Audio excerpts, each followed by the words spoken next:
साध संगत जी, माया और भक्ति में क्या अंतर है? आप किसके साथ हैं, संसार के या भक्ति के? प्यारी साध संगत जी, बड़े प्रेम के साथ कहना जी, धन निरंकार जी। साध संगत, आज का विषय है माया और भक्ति में अंतर। सत्संग भवन में शांत वातावरण है, महात्मा जी आसन पर विराजमान है। बहन जी, सबसे पहले यह बताइए कि माया क्या है? लोग कहते हैं माया बहुत बुरी है, कोई कहता है माया जरूरी है, तो असल में माया है क्या? धन निरंकार जी, महात्मा जी, माया स्वयं में बुरी नहीं है। माया वह साधन है जो इस संसार के जीवन को चलाने के लिए परमात्मा ने दिया है। घर, परिवार, धन, प्रतिष्ठा, शरीर, यह सब माया के दायरे में आते हैं। समस्या माया में नहीं है, समस्या उस मोह में है जो माया के प्रति हमारे मन में पैदा हो जाता है। जब हम साधन को साध्य बना लेते हैं, जब हम माध्यम को लक्ष्य बना लेते हैं, तब वही माया हमें बांधने लगती है। तो क्या माया त्याग देनी चाहिए? क्या संसार छोड़ देना ही भक्ति है? नहीं महात्मा जी, संसार छोड़ना भक्ति नहीं है। यदि माया छोड़ना ही भक्ति होती तो हर गृहस्थ व्यक्ति भक्त नहीं बन सकता था। भक्ति का अर्थ माया में रहकर भी माया से ऊपर उठना है। जैसे कमल का फूल पानी में रहकर भी पानी से अछूता रहता है, वैसे ही भक्त संसार में रहते हुए भी अशांत नहीं होता। वह परिवार निभाता है, जिम्मेदारियां निभाता है, लेकिन भीतर से परमात्मा से जुड़ा रहता है। बहन जी, फिर माया और भक्ति में मूल अंतर क्या है? माया हमें लेने की भावना सिखाती है और भक्ति हमें देने की भावना सिखाती है। माया कहती है मेरा घर, मेरा धन, मेरा नाम। भक्ति कहती है सब कुछ तेरा है प्रभु। माया में व्यक्ति मैं और मेरा में ही उलझ जाता है। भक्ति में तू और तेरा का भाव जागृत होता है। माया हमें बाहर की ओर दौड़ाती है। साथ संगत जी, भक्ति हमें भीतर की ओर ले जाती है। क्या माया हमेशा भक्ति में बाधा बनती है? यदि समझना हो तो माया बाधा बनती है, लेकिन जब ज्ञान हो जाता है तो वही माया सेवा का माध्यम बन जाती है। धन है तो सेवा में लग सकता है, सत्संगत घर में है, घर है तो सत्संग का स्थान बन सकता है, शरीर है तो सुमरन और सेवा कर सकता है। इसलिए माया बाधा नहीं, हमारी सोच बाधा है। बहन जी, कैसे पहचाने कि हम माया में फंसे हुए हैं या भक्ति में आगे बढ़ रहे हैं? जब किसी वस्तु के जाने से हमारा मन अशांत हो जाए, समझिए हम माया में बंधे हैं। जब परिस्थितियां बदल जाए और फिर भी भीतर शांति बनी रहे, समझिए भक्ति का आधार मजबूत है। माया हमें परिस्थिति के अनुसार हंसाती और रुलाती है, भक्ति हमें हर परिस्थिति में संतुलित रखती है। माया का सबसे बड़ा जाल क्या है? अहंकार। जब माया के कारण में बड़ा हो जाता है, जब माया के कारण मैं बड़ा हो जाता है, तब भक्ति छोटी हो जाती है। जब मैं छोटा हो जाता है, तब भक्ति बड़ी हो जाती है। अहंकार माया का सबसे सूक्ष्म रूप है। व्यक्ति सोचता है मैं ज्ञानी हूं, मैं दानी हूं, मैं भक्त हूं, और यही विचार उसे भक्ति से दूर ले जाता है। साथ संगत, क्या माया का आकर्षण कभी खत्म हो सकता है? जब तक शरीर है माया का आकर्षण रहेगा, लेकिन ज्ञान के प्रकाश में वह आकर्षण कमजोर हो जाता है। जैसे अंधेरे में रस्सी सांप लगती है पर रोशनी में भ्रम मिट जाता है, वैसे ही ब्रह्म ज्ञान की रोशनी में माया का भ्रम मिटने लगता है। बहन जी, क्या भक्ति करने वाला व्यक्ति सफल हो सकता है? संसार में भक्ति और सफलता विरोधी नहीं है। भक्ति व्यक्ति को संतुलन देती है, संतुलित व्यक्ति ही सही निर्णय ले सकता है। भक्ति सफलता का त्याग नहीं सिखाती, बल्कि सफलता को विनम्रता के साथ जीना सिखाती है। माया और भक्ति में सबसे बड़ा अंतर, माया स्थायी है, माया अस्थायी है, भक्ति स्थायी है। माया शरीर तक सीमित है, भक्ति आत्मा से जुड़ी है।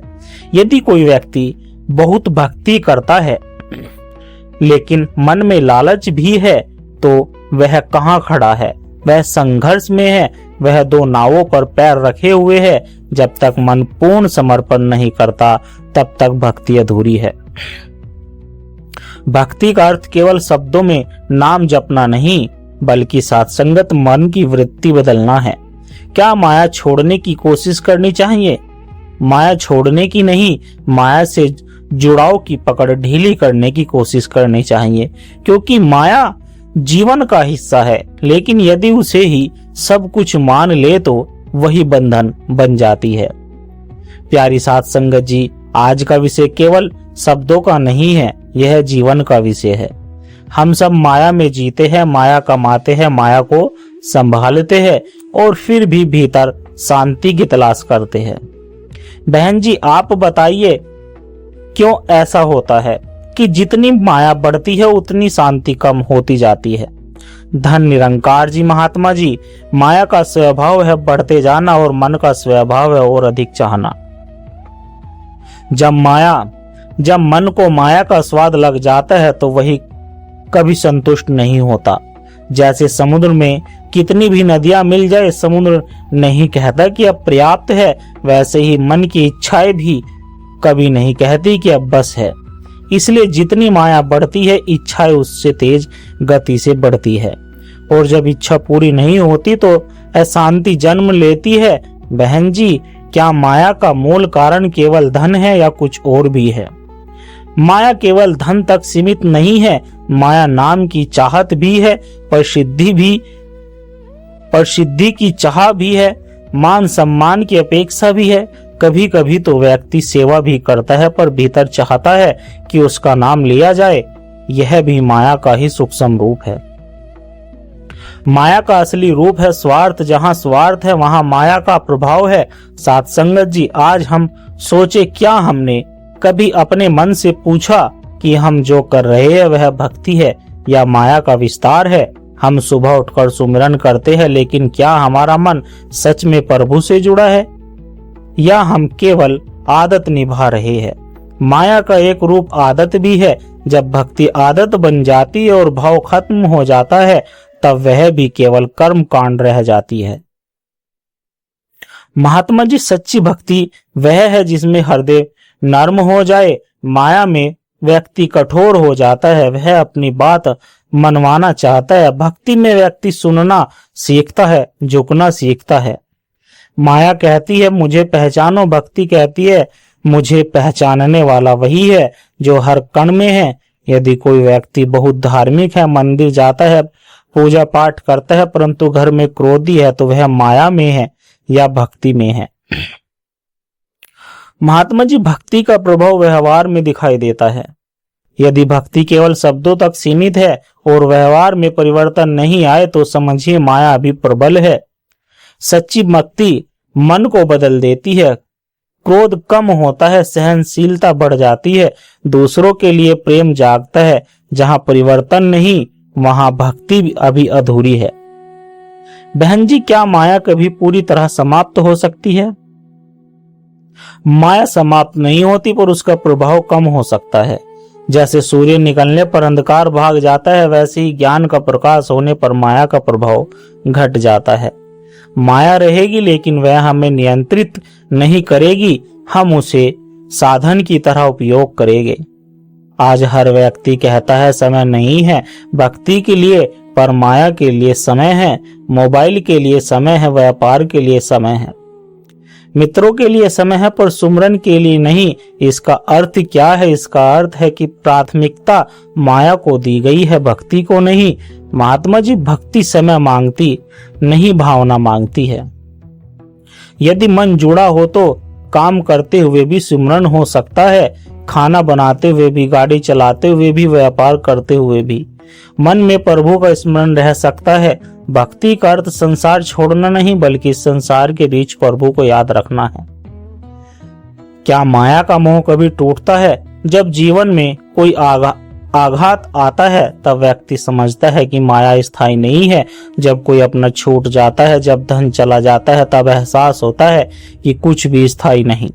लेकिन यदि यह समझ पहले ही आ जाए तो दुख की आवश्यकता नहीं पड़ती। तो क्या दुख भी माया से मुक्ति का माध्यम है? कभी कभी दुख हमें झकझोरता है। जब सुख में व्यक्ति भूल जाता है तब दुख उसे याद दिलाता है कि वास्तविक सहारा केवल प्रभु है। लेकिन जो व्यक्ति ज्ञान से जागृत है उसे दुख की आवश्यकता नहीं होती। वह पहले ही समझ लेता है, बहन जी, यदि माया और भक्ति दोनों साथ साथ चल रही हो तो संतुलन कैसे रखे। संतुलन का आधार है विवेक। हर कार्य से पहले मन से पूछे, क्या यह केवल स्वार्थ के लिए है या इसमें किसी का भला भी है?